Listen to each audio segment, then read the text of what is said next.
My God, how can this be happening now? David Wellington yelled into the phone, his voice echoing through the hallways of the 45th floor of Wellington Industries. The millionaire CEO paced back and forth in his glass office, watching through the huge windows as the Chinese delegation stepped out of 3 black cars parked at the entrance of the building. The official translator had just called to cancel at the last minute due to a family emergency that couldn't wait. In 15 minutes, executives from China's largest technology company would be sitting in the conference room to finalize a $200 million contract, a deal that depended entirely on perfect communication. Mr. Wellington, I've tried every translator in the city, said Rebecca, his executive assistant, with a phone still glued to her ear. No one is available for a meeting of this magnitude on such short notice. David loosened his Italian tie, feeling sweat bead on his forehead. 20 years of building Wellington Industries, and it could all come crashing down because of a language barrier. The Chinese were known for their strict communication protocols. They would never tolerate a meeting conducted through translation apps or improvised gestures. Then, a soft, almost whispered voice echoed from the corner of the room. Excuse me, Mr. Wellington, but I speak fluent Mandarin. All eyes turned to Jasmine Parker, 28, who had paused her cleaning routine to listen to the conversation. She held a cleaning cloth in her hands and wore the standard navy blue uniform of the maintenance staff. Jasmine had been working on the executive floors for 3 years, always discreet, always efficient, always invisible to most of the important people who circulated there. The silence that followed was so deep you could hear the hum of the air conditioning. Rebecca was the first to react, letting out a nervous laugh. Jasmine, this isn't a joke. We're talking about a multi-million-dollar international deal. David studied her for a moment, as if seeing her for the first time. You speak Mandarin? He asked, his voice heavy with skepticism and a hint of desperation. Mandarin, Cantonese, and a little Taiwanese, Jasmine replied calmly, meeting his gaze without flinching. I studied Oriental linguistics at Howard University before I started working here. Jasmine, 28 years old, had never imagined that 3 years of cleaning these executive offices would prepare her for a moment like this. But all that time, while wiping down conference tables, she had listened to every conversation, absorbed every strategy, and watched every move these executives made, especially Rebecca. Rebecca's expression quickly changed from amusement to irritation. David, you can't be serious. A cleaning lady conducting the most important meeting of the year. But David was desperate. There was something about Jasmine's posture, the quiet confidence in her voice, that made him hesitate. Prove it, he said abruptly. Say something in Mandarin. Jasmine took a deep breath and began to speak in perfect Mandarin, her impeccable pronunciation echoing around the room. Women huning shi jin yeni women de jagua. David was speechless. Even though he didn't understand a word, he could sense the natural fluency, confidence, and authority in her voice. What did you say? He asked, still processing what he had just heard. It's an honor to meet you here, and we hope our cooperation will bring mutually beneficial results, Jasmine translated. It's a very respectful standard business greeting in Chinese culture. Rebecca crossed her arms, clearly uncomfortable with the direction the conversation was taking. David, think about it. What will the Chinese think when they see that you brought a cleaning lady to an executive meeting?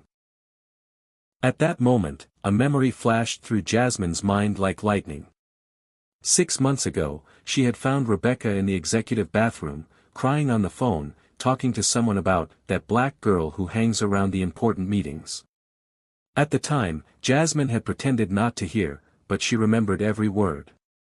For a moment that seemed like an eternity, David watched Jasmine. There was something in her eyes, a deep intelligence, a quiet dignity that contrasted sharply with the way everyone treated her daily. For 3 years, she had cleaned these rooms, listened to these conversations, and absorbed more about the workings of the company than many executives. You have 20 minutes to get yourself together, David finally said, ignoring Rebecca's shocked stare. Put on something appropriate and meet me in the conference room. As Jasmine hurried out to get ready, Rebecca whispered furiously, You've completely lost your mind. When this backfires, it will be the end of your career. But David wasn't listening. For the first time in years, he was about to discover that the most valuable people are sometimes the ones who go unnoticed right under our noses. What none of them knew was that Jasmine had been preparing for this moment longer than anyone could have imagined. And Rebecca, with all her arrogance and thinly veiled prejudice, was about to discover that underestimating someone based on appearances can be the biggest mistake a person can make. If you're enjoying this story of overcoming adversity and are curious to find out how a cleaning lady can completely change the game in a room full of executives, don't forget to subscribe to the channel to find out what happens when talent meets its opportunity to shine. 20 minutes later, when Jasmine returned to the conference room, the silence was immediate and awkward. She had changed out of her uniform and into a black outfit borrowed from the receptionist, simple but appropriate. Her hair was pulled back into an elegant bun, and she carried a notepad like any other executive. "Jesus Christ," muttered Thomas, the CFO, not trying to hide his surprise. "Is that really the same person?" Rebecca didn't bother to lower her voice when she whispered to the assistant, "You can put a jewel in a piece of coal, but it's still coal inside." The Chinese delegation had arrived on time. 5 impeccably dressed executives waited in the elegant glass-walled room, chatting among themselves in Mandarin as they took in the view of Manhattan. David made the formal introductions, deliberately omitting Jasmine's current title. "This is Jasmine Parker, our international relations specialist for the Asian market," he said, each word carefully chosen. The delegation leader, Mr. Chun, greeted Jasmine with a respectful bow. When she responded in perfect Mandarin, thanking him for the honor of meeting them and praising their punctuality, a highly valued virtue in Chinese culture. His eyes lit up with genuine surprise and approval. For the first 15 minutes, Jasmine translated every nuance with surgical precision, not just the words, but the cultural tones, the diplomatic implications, and even little jokes that made the Chinese laugh genuinely. The meeting flowed with a naturalness that no one had expected. That was when Rebecca decided to intervene. "Jasmine," she interrupted with a venomous smile, "perhaps we should explain to our guests her unique career path at the company." David shot her a warning glance, but Rebecca continued. "It's just so inspiring to see someone reinventing themselves like that, moving up in life, so to speak." The condescending tone was unmistakable. Jasmine felt a familiar weight of humiliation, that feeling she had known since she was 18 when she had to drop out of Howard University in the middle of her junior year because her diabetic mother had lost her job and needed someone to take care of her and pay the medical bills. "Life teaches us that opportunities can come in unexpected ways," Jasmine replied calmly, keeping her dignity intact as Mr. Chun watched the exchange with growing confusion. "But really, who would have thought that someone who was cleaning these very rooms 3 years ago would be sitting at this table today?" She paused to let the information sink in for the Chinese. "It really demonstrates how our company values diversity in all its forms." The silence that followed was devastating. Jasmine saw Mr. Chun's expression change subtly, not exactly contempt, but an uncomfortable surprise that made her stomach tighten. In Chinese culture, professional hierarchies were taken very seriously. David quickly interjected. "What Rebecca meant is that we value talent wherever we find it." But the damage was done. For the next 15 minutes, Jasmine felt the Chinese executives' glances shift. They were still polite, still translating when necessary, but the ease was gone. She had become a curiosity, not a professional. It was at that moment that something inside her crystallized.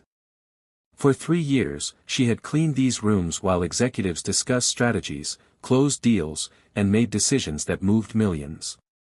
She had absorbed every word, every tactic, every mistake they made, especially Rebecca's mistakes, like the time Rebecca lied about quarterly sales figures to impress a client, or when she took credit for a project that was entirely developed by a subordinate who was later fired for budgetary reasons, or when she used confidential information for her own personal negotiations.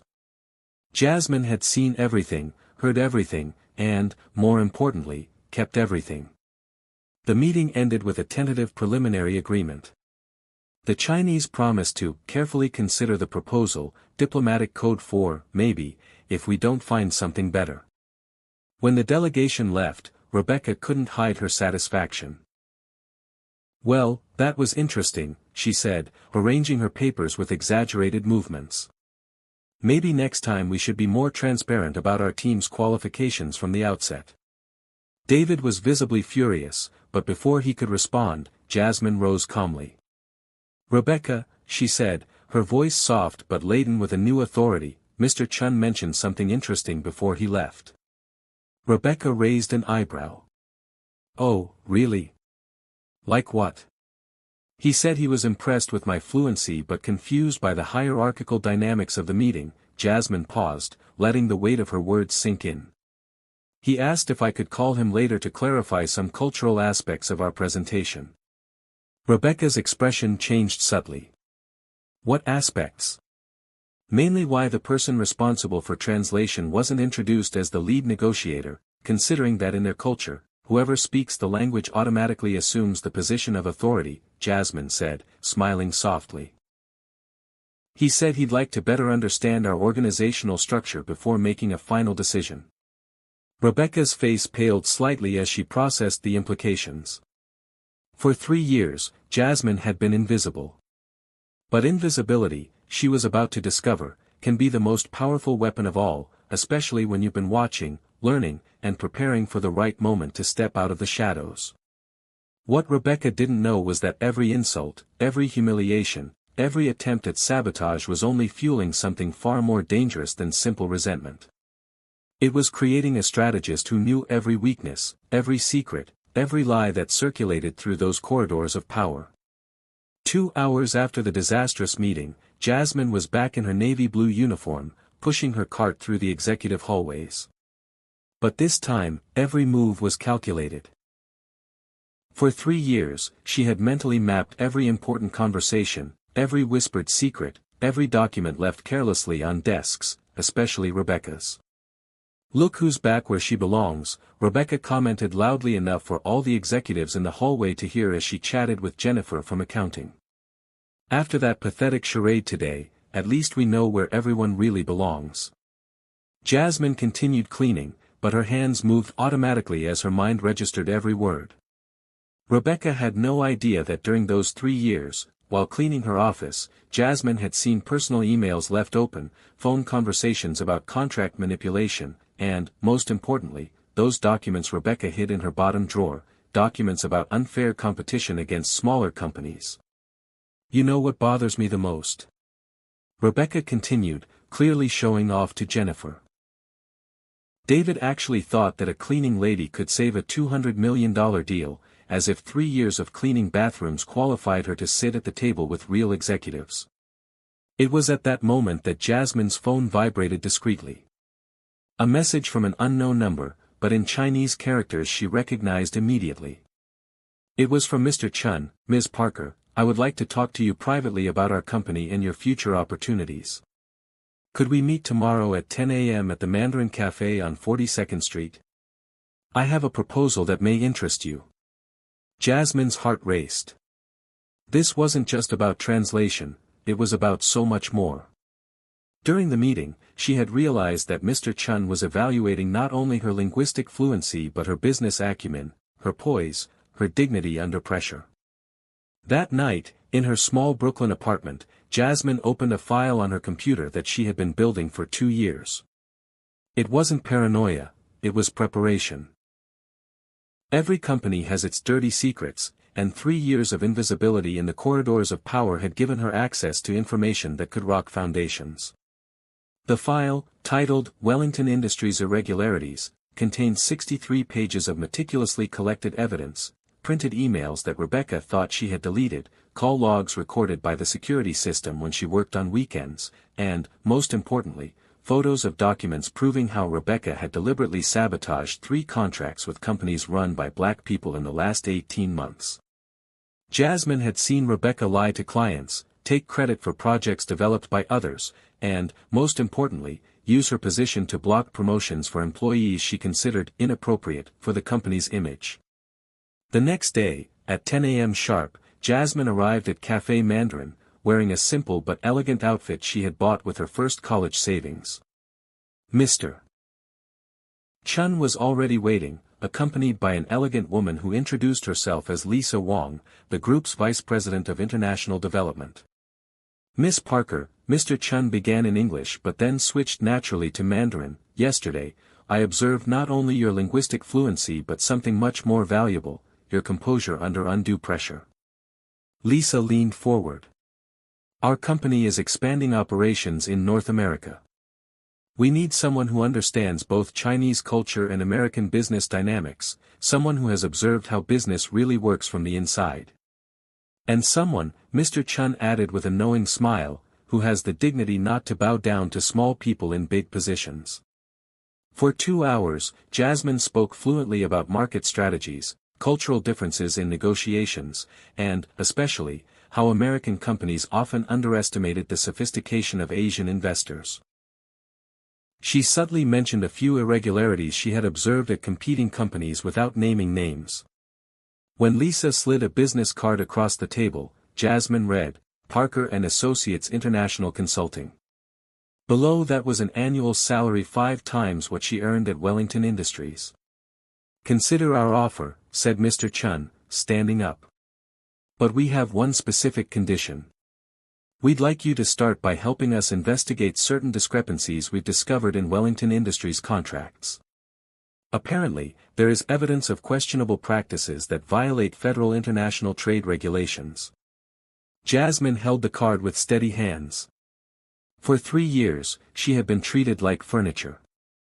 Now, 2 of Asia's most brilliant business minds were offering her not just a job but a strategic alliance. There's an emergency meeting at Wellington Industries tomorrow, Lisa said quietly. We've learned that the Chinese delegation has filed a formal complaint about contract irregularities. It might be worth your while to attend. That night, Jasmine called her mother. Mom, remember how you always said that patience is a smart woman's most powerful weapon? Of course, honey. Why? I think I finally understand what you meant. As she hung up the phone, Jasmine looked out her apartment window at the Manhattan skyline. Tomorrow, Rebecca and all of Wellington Industries would discover that 3 years of invisibility had created something far more dangerous than a resentful employee. They had forged a strategist who knew every weakness, every lie, every secret of that company. Unlike the executives who underestimated people based on appearances, Jasmine had learned that true strength comes from observing, planning, and acting at the exact moment when her opponents least expect it. The next morning, the executive boardroom at Wellington Industries was buzzing with palpable tension. David had called an emergency meeting with the entire board after receiving an official report from the Chinese delegation about serious contractual irregularities that could result in a federal investigation. Rebecca entered confidently, her vibrant red suit and high heels echoing authority through the hallways. She had spent the night preparing her defense, convinced she could pin all the blame on the incompetent cleaning lady David had brought to the meeting. Well, Rebecca began, addressing the 7 board members, I imagine we're here to discuss yesterday's fiasco. As I warned, putting an unqualified employee in a negotiation of this magnitude was a reckless decision that is now costing the company $200 million. That was when the door opened silently.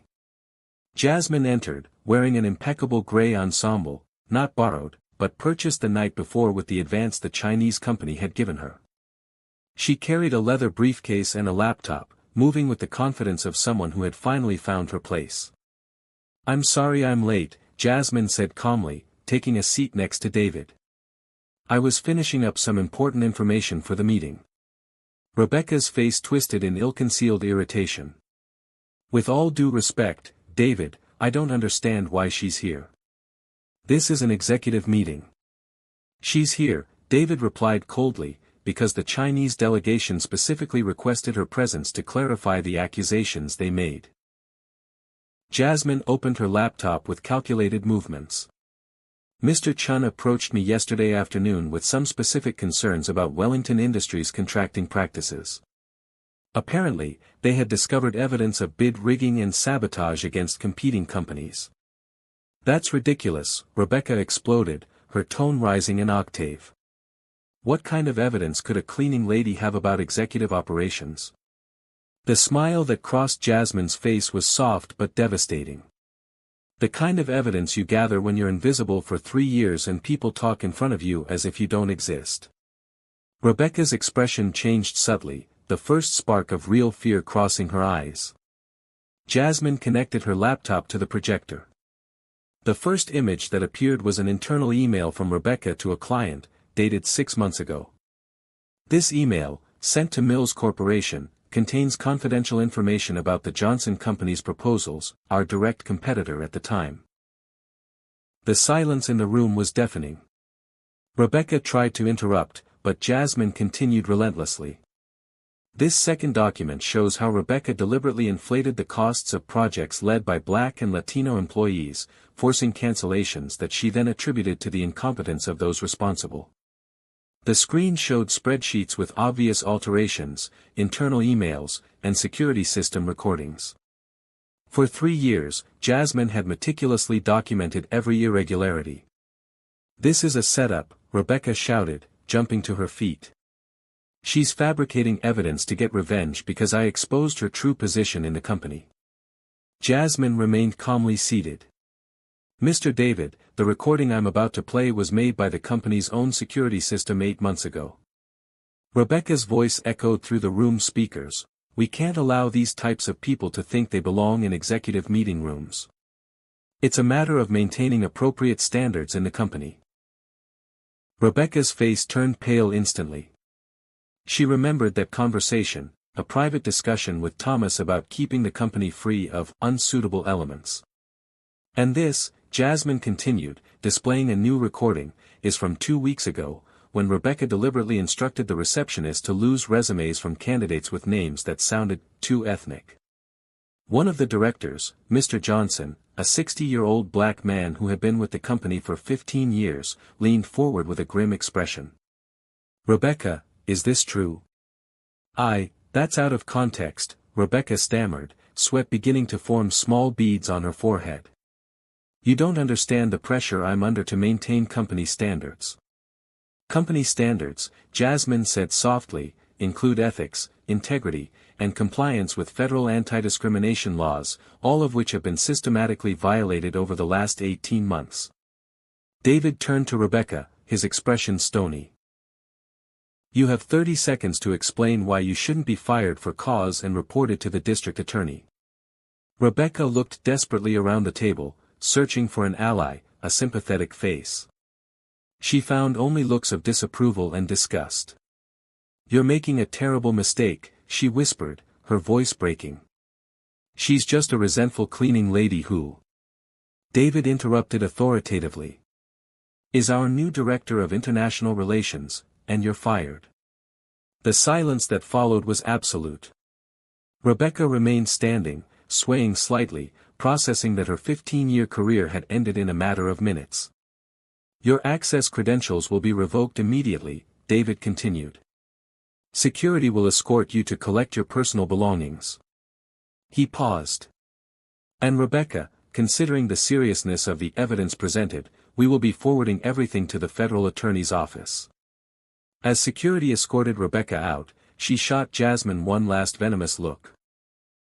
"You may have won today, but that doesn't change what you really are." Jasmine met her gaze with unflinching calm. "You're right. I am exactly what I've always been, someone who watches, learns, and acts at the right moment. The difference is that now, finally, I'm where I've always belonged." 3 hours later, when the meeting ended with Jasmine officially named to her new position, David called her aside. "How did you pull this off? 3 years of evidence, recordings, documents." Jasmine smiled for the first time in days. "When you're treated like furniture, people forget that furniture has eyes and ears." Rebecca underestimated the power of invisibility and overestimated the value of her own arrogance. At that moment, as she looked out at her new office overlooking Manhattan, Jasmine realized that the best revenge wasn't destroying Rebecca but building something greater than she could ever imagine. The future that awaited her would be written by her own hand, and this time, no one could erase her signature. 6 months later, Jasmine Parker sat in her new office on the 38th floor of Wellington Industries, reviewing contracts she had signed with Asian companies. Her glass desk was covered with documents in Mandarin, Cantonese, and English, negotiations that had already yielded $400 million in new contracts for the company. "Jasmine," announced Jennifer, who now worked as her personal assistant, "the South Korean delegation has arrived. They are eager to meet the woman who tripled our business in Asia in just 6 months." Through the window, Jasmine could see the city she had once observed only as an invisible cleaning lady. Now, as Director of International Relations, she had become one of Manhattan's most respected executives. Her annual salary of $300,000 had allowed her mother to receive the best treatment for diabetes, and she had been able to complete her master's degree through an executive program at Columbia University. "What about the Forbes meeting next week?" Jennifer asked, consulting her busy schedule. "Confirmed," Jasmine replied, adjusting the navy blue blazer she wore, not out of obligation, but by choice.